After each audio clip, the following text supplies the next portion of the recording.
గౌరవనీయులైన నారా చంద్రబాబు నాయుడు గారికి, deputy CM Pawan Kalyan గారికి, హోమ్ మినిస్టర్ వంగలపూడి అనిత గారికి నా నమస్కారాలు. నా పేరు కొమ్ము శిరీష. మాది పెద్దమాదిగపల్లి, నిమ్మనపల్లి మండలం, అన్నమయ్య జిల్లా. మా నాన్నగారి పేరు కొమ్ము శ్రీనివాసులు, మా అమ్మగారి పేరు కొమ్ము సుజాత. మా తల్లిదండ్రులకు మేమిద్దరము ఆడపిల్లలే. మాకు చదువుకునేటప్పుడు చాలా ఆర్థికంగా వెనుకబడిన తరగతుల వాళ్ళం. చదివించడానికి మా అమ్మ నాన్నకి స్తోమత ఉండేది కాదు. మా నాన్న కౌలు రైతు. వ్యవసాయం చేసుకుంటూ పశువులు మేపుకుంటూ పాలు పోసుకొని మా ఇద్దరిని చదివిపించారు. మమ్మల్ని చదివిపించేటప్పుడు చుట్టుపక్కల అందరూ, ఎందుకురా నువ్వు ఆడపిల్లల్ని చదివిపిస్తున్నావు, ఎన్ని రోజులైనా నువ్వు ఒకరి చేతిలో పెట్టాల్సిందే కదా, ఆ డబ్బులు ఏదో మీరు వెనక్కేసుకోండి, మీ వృద్ధాప్యంలో మీకు కొంచెం సహాయంగా ఉంటుంది అనేవాళ్ళు.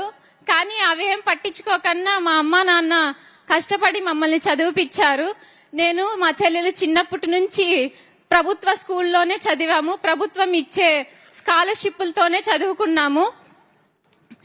చదువుకునేటప్పుడు చెప్పలేకపోయేవాళ్ళం అమ్మ నాన్నలకి, నాన్న మా ఫ్రెండ్స్ ఇలా ఉన్నారు, ఇలా కోచింగ్కి వెళ్తున్నారు, మేము వెళ్ళాలి, స్టడీ హాల్కి వెళ్ళి చదువుకోవాలి అని చెప్పలేకపోయాం. ఎందుకంటే మాకు ఆర్థిక పరిస్థితులు మాకు తెలుసు కాబట్టి, డబ్బు లేదు, మా నాన్న వాళ్ళు చదివిలేరు అనేసి నేను ఆగిపోయే వాళ్ళము. ఇప్పుడు ప్రభుత్వం ఇచ్చే స్కాలర్షిప్ల వల్ల మేము చదువుకోగలిగాము. ఈ రోజు నాకు ఈ ఉద్యోగం వచ్చిన దానికి మా తల్లిదండ్రులు పడ్డ కష్టమే కారణం. ఉద్యోగం రూపంలో నాకు లభించింది. నేను, నా కుటుంబం చాలా ఆనందంగా ఉండగలిగాం. ఆ రోజు ఎందుకురా ఆడపిల్లల్ని నువ్వు చదివిపిస్తున్నావు అనే వాళ్ళకే ఈ రోజు ఇది ఒక మంచి గుణపాఠం లాగా మిగిలింది.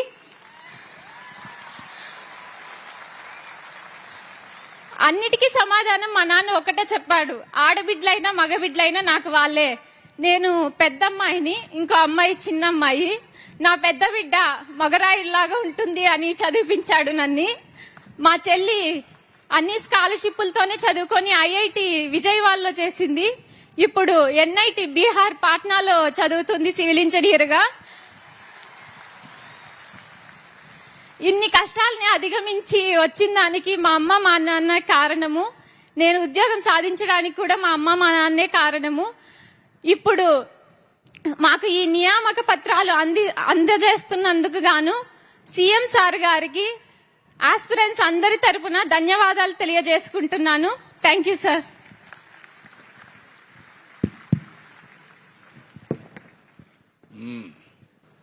నువ్వేం చదువుకున్నావమ్మా?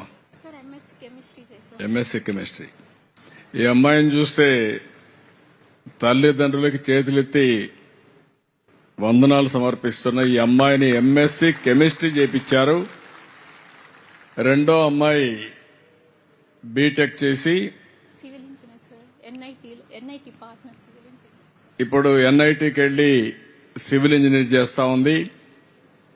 ఒక మామూలు కుటుంబం, అసాధారణమైన పట్టుదల.